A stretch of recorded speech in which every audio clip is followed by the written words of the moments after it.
Hello, and welcome to the Institute for Global Engagement's Faith and International Affairs conference call series. My name is James Chen, Vice President for Overseas Programs at IGE, and I will serve as the moderator on today's call. Thank you to everyone out there on the call, and I really hope that you'll enjoy and engage in today's discussion. I would like to welcome our distinguished speaker for today's call, Dr. Jiexia Zhai Autry. Dr. Autry is a global fellow here at IGE, as well as an affiliate research professor at George Mason University. Prior to joining us, Dr. Autry served as an assistant professor at Miami University and the Institute for Studies of Religion at Baylor University. She received her PhD in sociology from UT Austin and a BA from Peking University.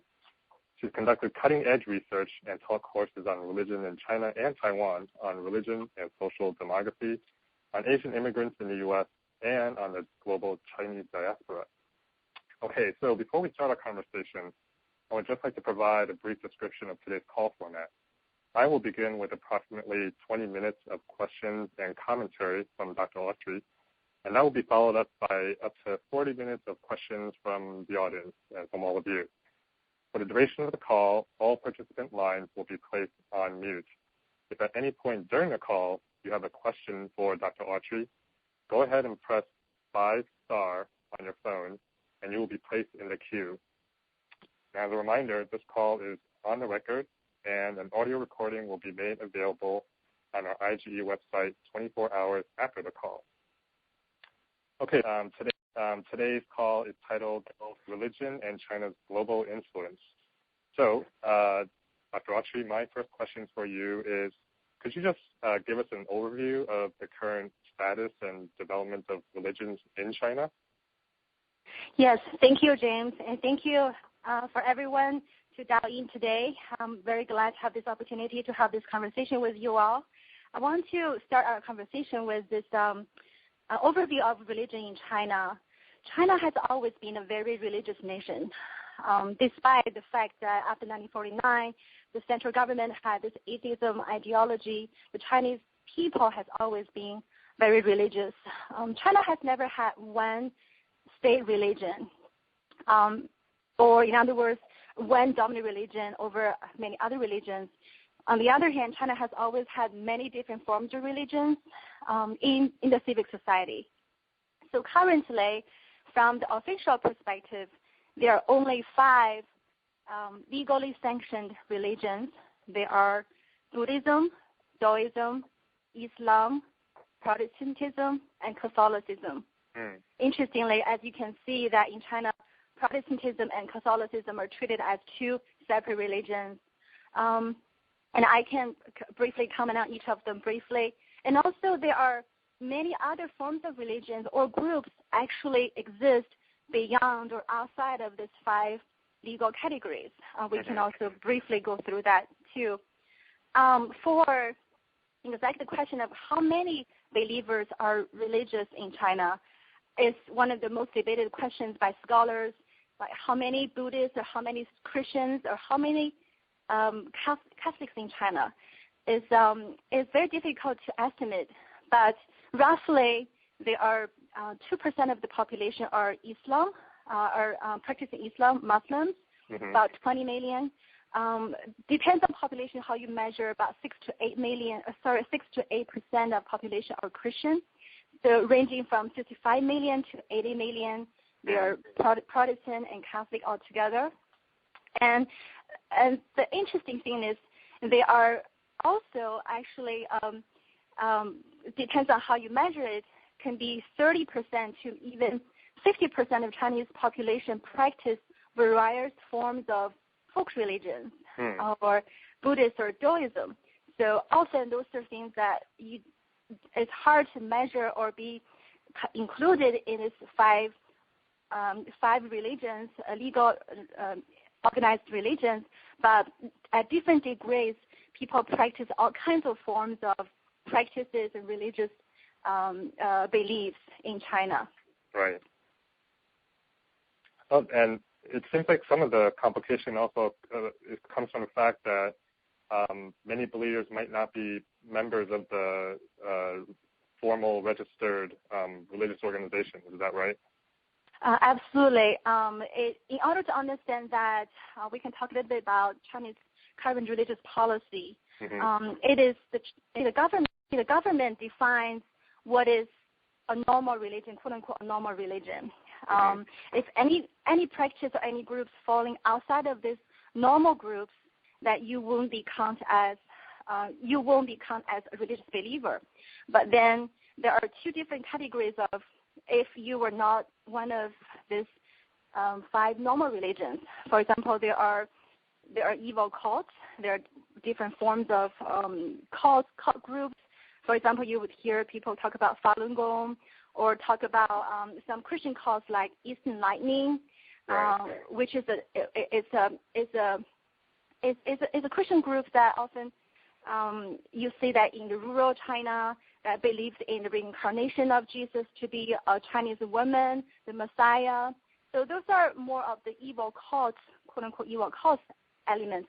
But then also there are interesting groups of religious practices that are not belong to the official religion, but also they're not evil cults. For example, Mormonism. Right. Mormonism is a religion that practices worldwide. So it's a legitimate practice, but in China, Mormonism is not a legally sanctioned religion. But interestingly, after 30 years of negotiation and actually engaging with the government, Mormons now LDS church can actually have public and open service in China. But interesting, they are not as one of the 5, but they're not illegal either.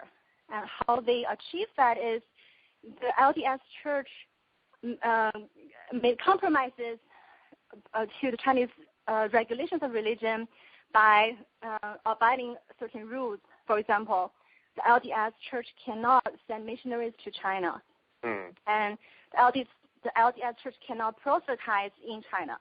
Right. And the Mormon believers who are part of the expat community, i.e. the foreigners, cannot worship together with the Chinese citizens. So in order to acquire or achieve that legitimate open status to practice religion, international groups like this have to make compromises by abiding certain rules. Similarly, is Russian Orthodox Church is not one of the legal religions. But in certain areas that you see historically presence of Eastern Russian Orthodox, now you actually can find open churches. So in other words, there are gray area of thriving communities of religion that is outside of this 5 structured patriotic organizations of religion. Yes, especially in the case of the Russian Orthodox Church, I would imagine maybe in the northeast region of China, there's probably maybe some allowances given for practitioners of that. Absolutely. And also there are interesting, you can see in the southeast coastal area of China, for example, Shenzhen area, you can also sometimes find a Russian Orthodox Church because of the presence of Russian immigrants. Oh, that's interesting. And of course, the other major Abrahamic religion, Judaism, isn't one of these 5 religions as well, right? You asked a very interesting question. Judaism, again, similarly, is first of all, is a legitimate worldwide religion, and however, Judaism is currently is not included in that 5 legally sanctioned religion. And the Chinese, there are scholars have documented there are actually Chinese Jews back to the very early immigrants of. They are descendants of Arabic Jews, and they're mostly in Henan province. But those Chinese Jews are not legal. They're not recognized by Israel, and they are. You don't find organized synagogues or communities of Chinese Jews in these regions like Henan. However, back to the 1930s or 1940s, there are very thriving Jewish community in places like Shanghai because of the influx of Jewish in China. But those Jewish community were mostly foreigners, and most of them have already left China by 1949 or the beginning of 1950s. Right. Oh, yeah, that is interesting. I also wanted to ask you, going back to your point about Catholicism and Protestantism and how they make that distinction. Could you maybe elaborate a little bit more about that? Sure. In the West, in here we often think about, we hear from the news about Christians in China. We often hear there might be only two groups: the official church and the house church. Right. And often we heard the story of the house churches are the persecuted ones. Sure, there are some truth in it, but the reality is also more diverse and beyond than these two dichotomous groups. For example, for the Protestant groups, there are three self-churches, which means churches that you have to register with the government, receive supervision and regulation by the religion bureaus, but also there are churches that outside of this three self system. Also, we call that the house church communities. Right. But there are also another group, which is the indigenous in Chinese indigenous and independent churches that historically they're separate from the later the house church communities, but also they're not part of the three self. For example, back to many of them actually started in 1920s and 1930s. The Watchman Nee's local church, the True Jesus Church, and also the formerly China Inland Mission. Those churches they're independent churches, but they are very influential, have millions of members throughout China, but they are not part of that the house church dialogue that we often hear from Henan or from other parts of China. Right. So and also there are significant regional diversity about Christianity in China. For example, in China's second, they call it China's Jerusalem. The Wenzhou is people call that China's Jerusalem because about 14% of the population are Christian. Similarly, in Fujian, the Fuzhou area Fuzhou is considered the second Jerusalem of China. Again, right. The Christian population can be vary between 10 to 14%, even 20%, and many of them are actually registered churches, but they maintain significant autonomy of clergy ordination, practice, and rituals that is very distinctive from the typical TSPM three self-church. Right. But you also have different regions like as you go closer to Beijing, you might experience more restrictions that you start to receive, or the churches that might receive more political restrictions that typically people would not be able to register, would not be able to purchase properties. And then also you have regional variations about the churches, if they serve dominantly to the urban population or the rural population or the migrant, they call it third wave churches, that massive migrant workers population. Wow. Does that make sense? Yeah. So there's certainly it seems like there's a great layer of complexity even underneath just that initial, what some would conceive as the economy between official and unofficial, or underground and official. That's right. And also another point is that in many areas, for example, Zhejiang or Fujian, people really, in the reality, people, in a sense, they share their resources between the TSPM or the house church, and that the line between the two are really vague. For example, you hear of the stories and the studies that people often attend the Sunday service at official church. Then they have weekly gatherings, community activities during the week with their house church friends or networks. Okay. Well, that's interesting. Well, with China becoming a global power, or you can argue that it already is a global power, what do you think China could do to better engage the rest of the world in this area of religion? Well, I think China really needs to be, first of all, well informed about and about religion and how important religion to society and to politics and to people's lives in many countries.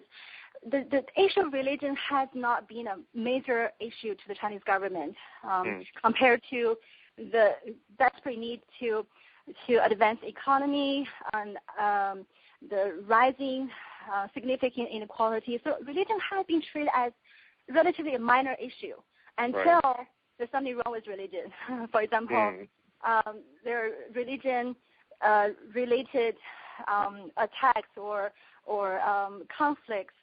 But I would say China really started to rethink about its policy regarding religion, because the current policy is really based on an outdated assumption of religion that from Marxism, that religion will eventually disappear when society become more economically developed.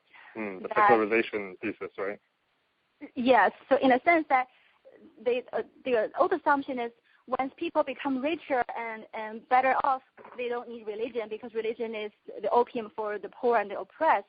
But after 30 years of China's economy booming, and religion actually is thriving.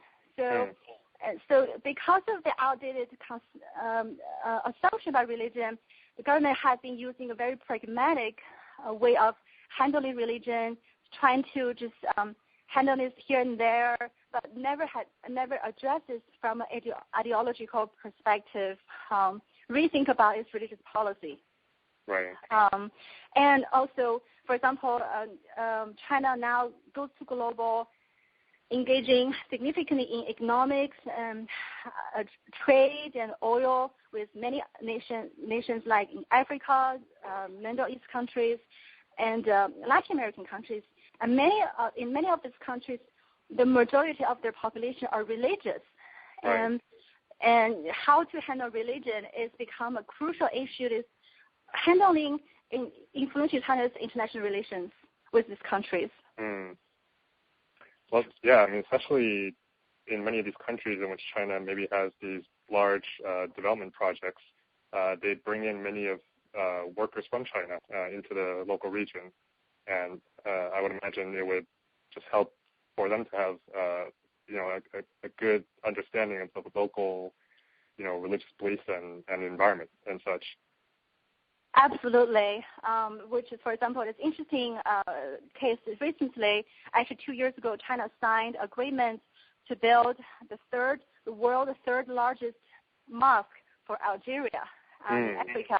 So, so it's this idea of China engage with them.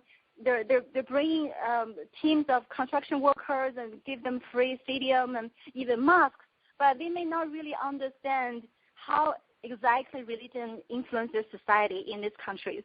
Right.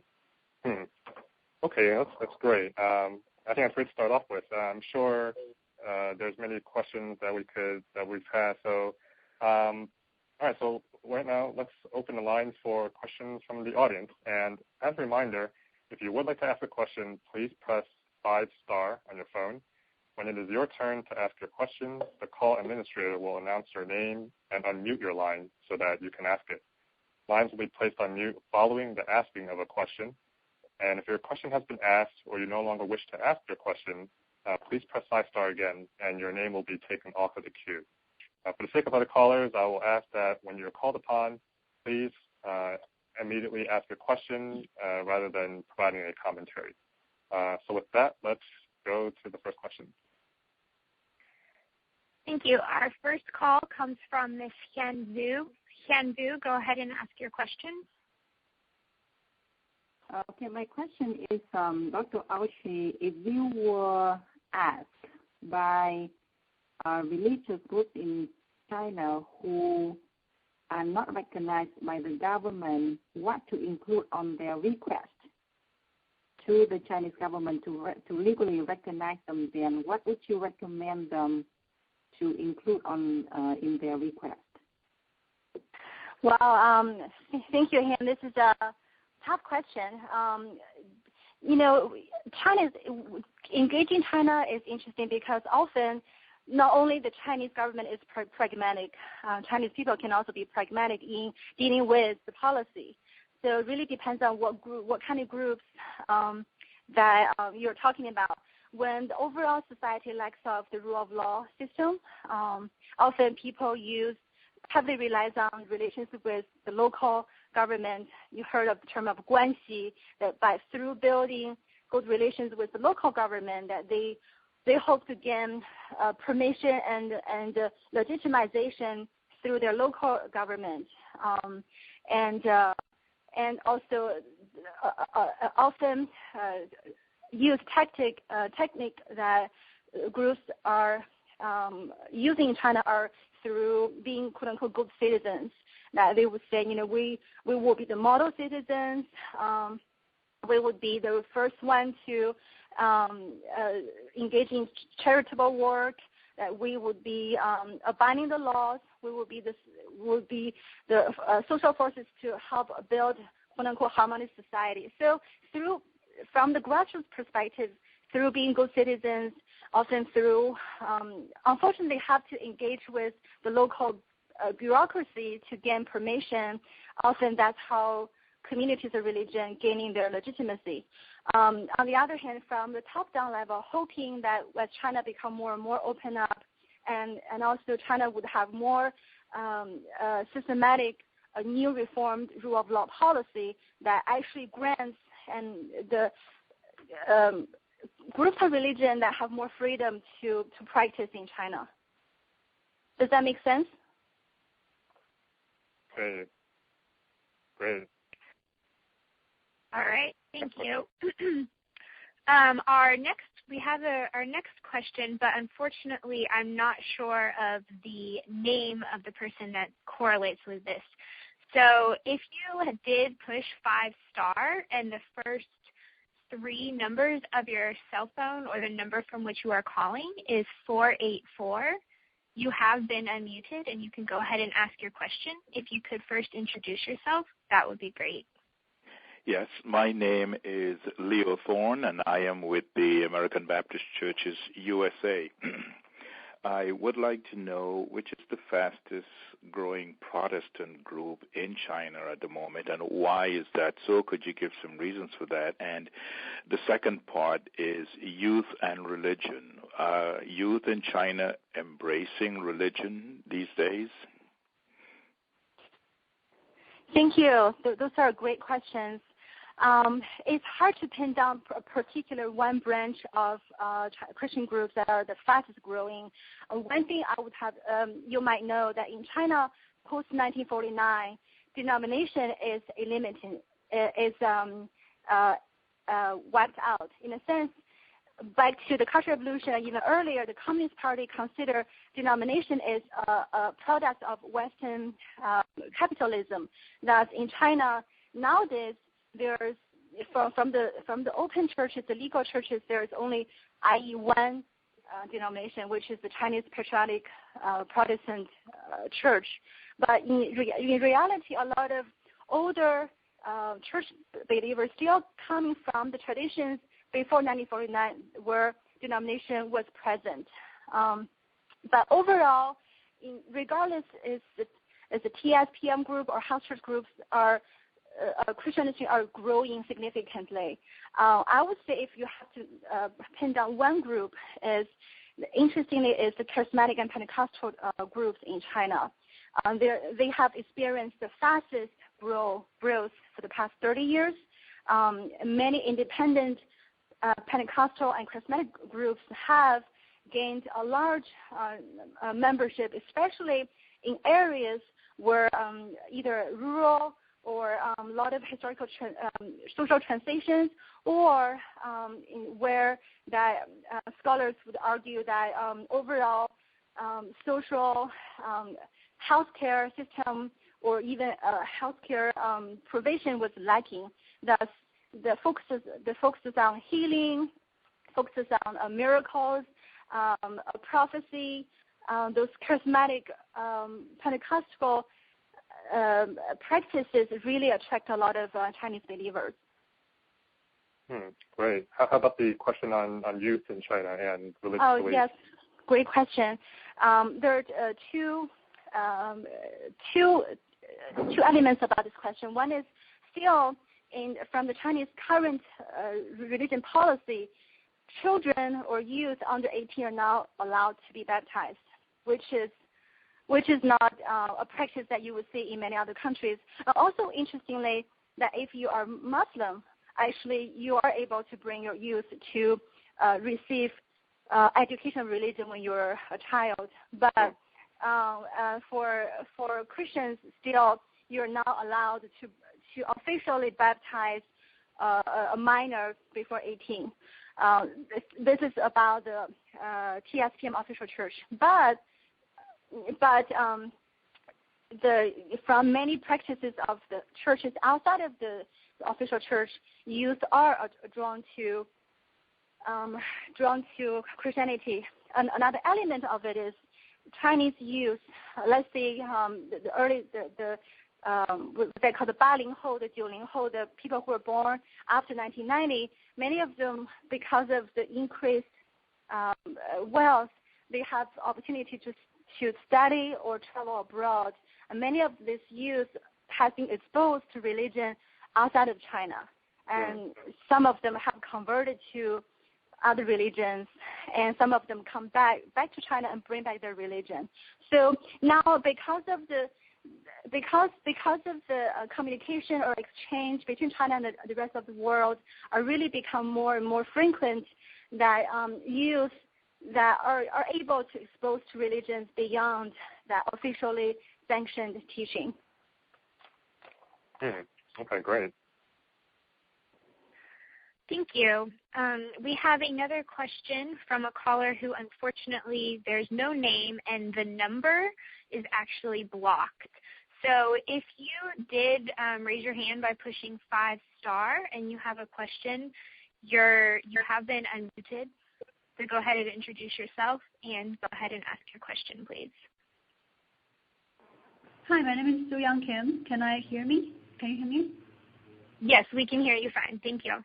Great. I'm with International Christian Concern, and my question is, so recently there's a massive church demolition in Wenzhou City. It's just now, Professor Autry, and you mentioned that this is China's Jerusalem, and recently there's a massive church demolition, and it's ongoing. So I wonder, what's your perspective on Chinese government's policy toward regulation on house churches as well as three self churches? Because we see the demolition happens for both house churches and the three self churches. So what's your perspective on central government's view and also local government's view? Thank you. Thank you. Those are great questions. Regarding the recent Wenzhou issue, I would say one thing that what really reveals is the very weak function of the local TSPM associations. So go back one step back. So China, in addition to you have this central government, local government, the police system, you also have this central TSPM patriotic association, and then you have in each province and city you have this related TSPM association that under the supervision of the central association to kind of guard or manage the local issues. So this particular case I went to is very interesting because this time it is the quote-unquote official church that was demolished.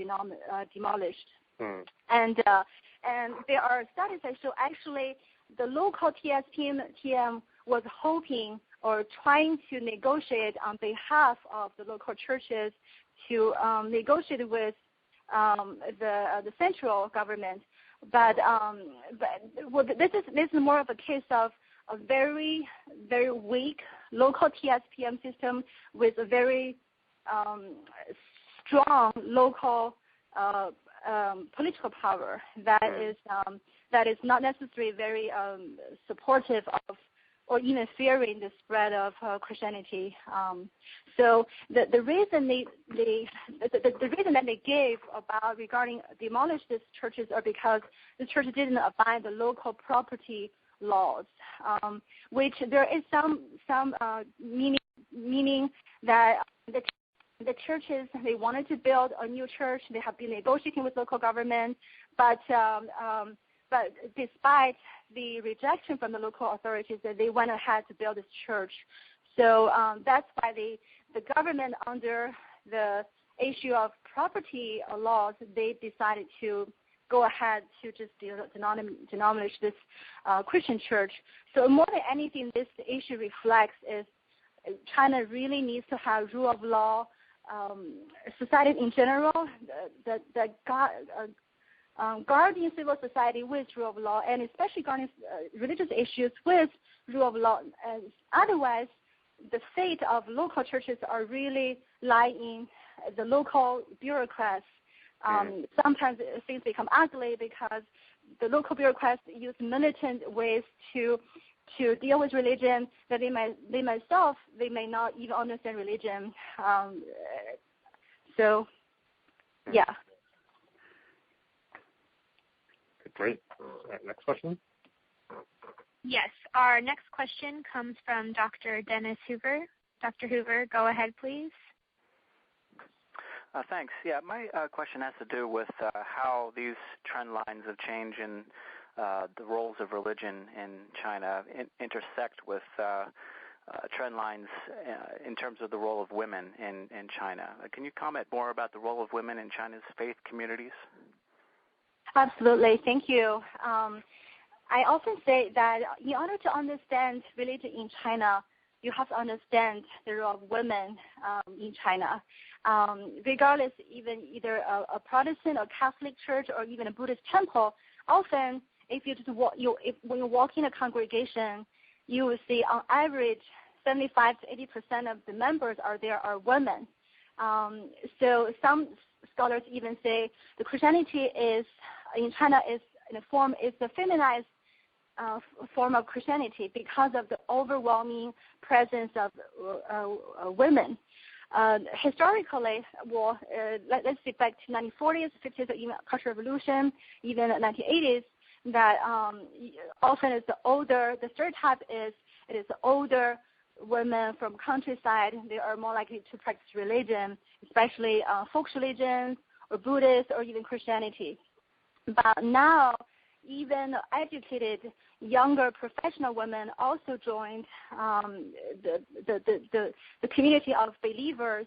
Not only that, but one thing that's interesting about the status of women in China is, for example, in America, in many churches, although women achieved legal recognition to receive ordination, to be to serve in leadership, often you receive strong resistance from local congregations opposing women to be pastors or leaders. So it's more about a de facto cultural resistance versus a legal resistance.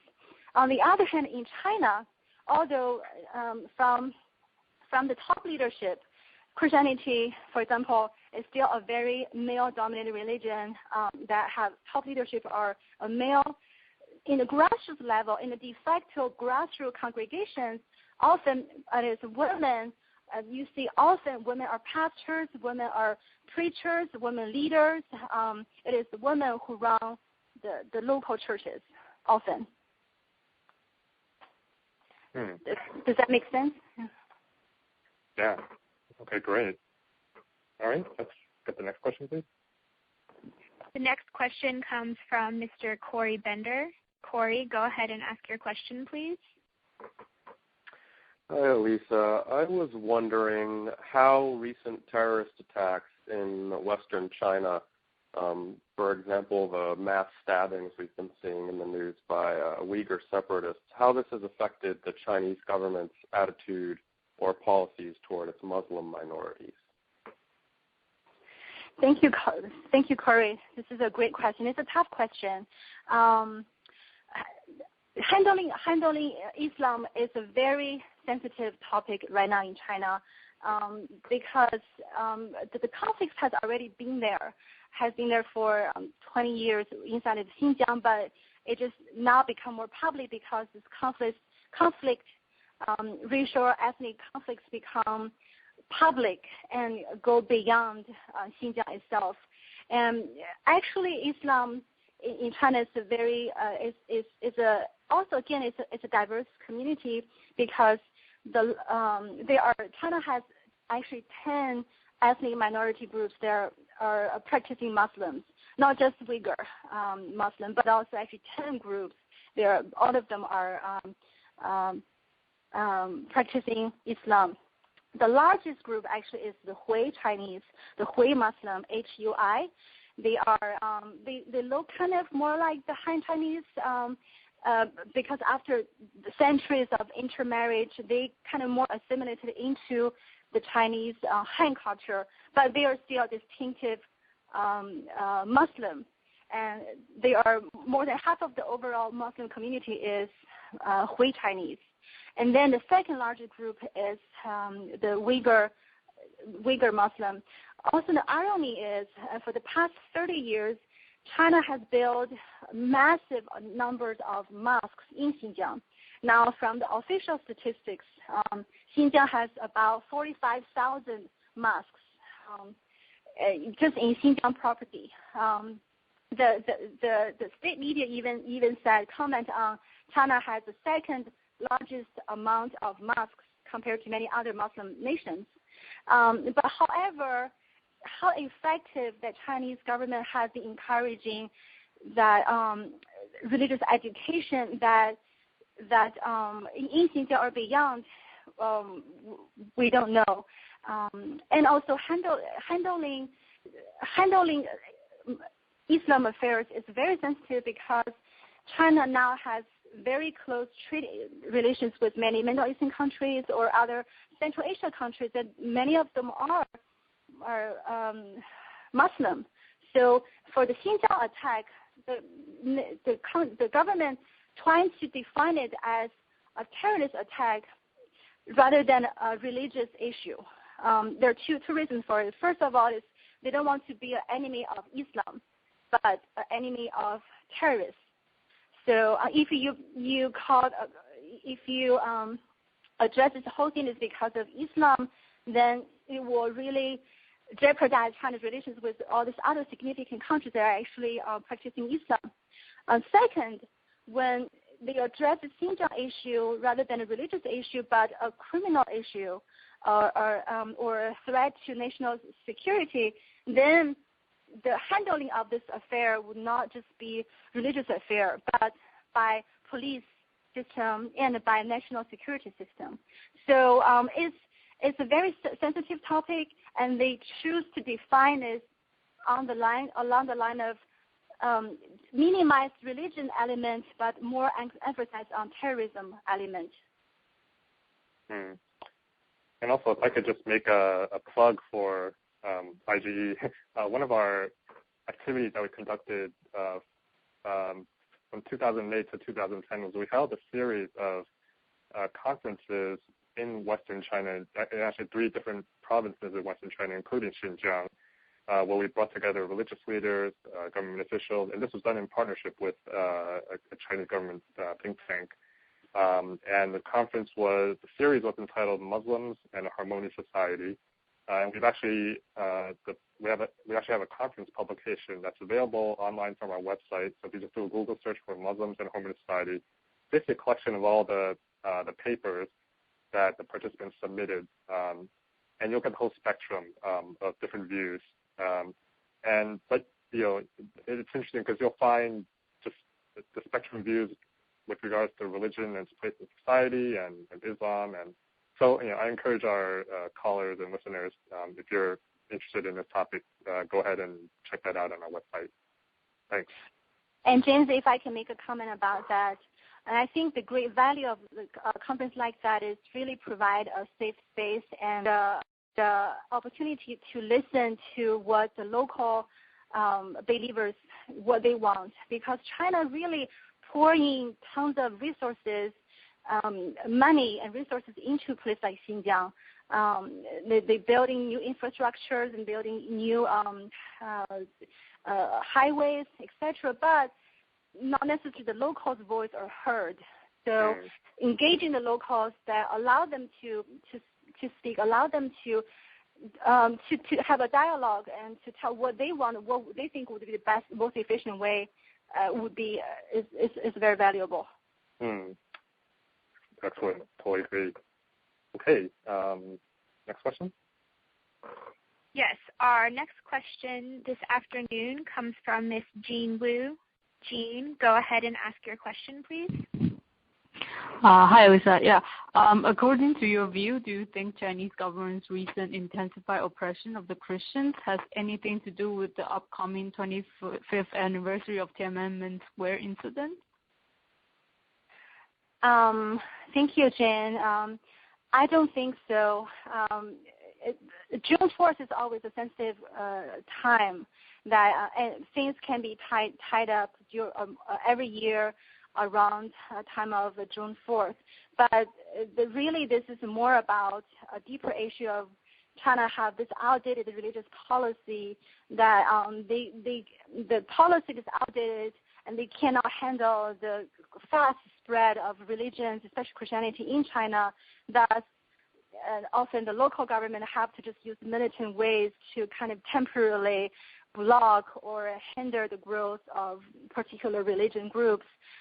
Sometimes that means to just militantly crack down or even tore down churches. But it's really more about a deeper, unresolved policy issue that needs to be addressed as soon as possible. Okay, great. All right, our next call comes from Ms. Courtney Broad. Courtney, go ahead and ask your question, please. Thank you, Elisa. You touched a little bit on kind of IGE's work in China, and I would love to hear just you kind of give a more overview of what's going on, and then also kind of wanted to know what are some of the things in the future that you perhaps can see happening with religious law or management of religion in China. Well, I will defer the first question to James, and maybe James can give some more of the overview in terms of what IGE is doing in China, engaging religion, especially ethnic minorities, for example, Tibetans or Xinjiang Muslims. So regarding the second question, in terms of looking ahead to the future, I would say that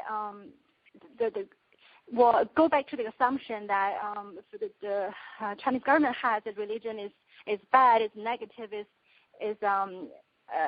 something that they need to be afraid of. I would just really, I would say that encouraged to realize religion can be a positive social force advancing China's civic society, which China doesn't have to look beyond from China's own history. China doesn't have to feel like religion is tool for foreign infiltration, because even back to China's own history, before 1949, in the Republic China, religion has played a very significant role in the civic society, in leading education, in advancing local economy, in building racial reconciliations, and in many other ways that religion has been proven can be a positive social force. But it is only when the religious rights of believers are not channeled or protected and channeled in the right way that sometimes you see religion become a negative force for society. So in other words, I would really encourage the government to be having more open policy for religion, allowing more social space for religion to engage in civil society and contributing to society. Thanks. And let me just comment a little bit about some of our work, IGE's work with ethnic minorities. One of our more interesting initiatives deals with Tibetans. And last year we had a conference where we were able to co-convene a conference with a Chinese government think tank, the Institute for Ethnic Minority Groups, along with MACHIC, which is a social innovation Tibetan NGO, and the Oslo Coalition for Freedom of Religion and Belief. And we brought together a collection of global scholars, Tibetans from the plateau, Tibetans from the overseas, and Chinese officials and scholars in Shanghai, and basically held a conference addressing the issue of resource conservation and environmental management. And as you know, for Tibetans, the environment it's all sacred to them. So it's not just a strictly environmental issue, but it does touch on religious aspects as well.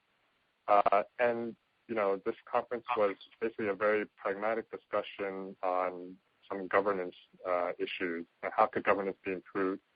In particular, the participants we had amongst the Tibetans, we had literal grassroots NGO workers and activists that were part of this conference. And for them, many of them, it was the first time they've ever been able to be at the same table with a Chinese official at an equal level. So, if you're interested in this, please check out, we have a press release on our website, but there's also a website, TGAP Forum, TGAPFORUM.org. That has information on from this recent conference in Shanghai, and we're planning one for this year too. So just be on the lookout for that. Okay, so the next question. All right, Mr. Chen, unfortunately there are no more questions in the queue at this time. Okay, great. All right, well, thank you, Dr. Autry, for this engaging and insightful conversation. Thank you to our callers for joining us today. I hope you'll join us again for our next Faith and International Affairs conference call. That's going to take place on June 19th. That's a Thursday. And it will feature leading expert Pauletta Otis. She's a retired professor of security studies at the Command and Staff College of Marine Corps University. In honor of World Refugee Day, we will be discussing the impact of refugees and internationally displaced persons on security formation in refugee-burdened countries around the world. So, and we also welcome any and all suggestions for topics and speakers that you'd like to hear from in the future calls as part of this series of conference calls. So feel free to submit those ideas our way, same way that you RSVP for this call. So thank you all again. Thank you, Dr. Autry. And thank you. Have a wonderful day. Thank you.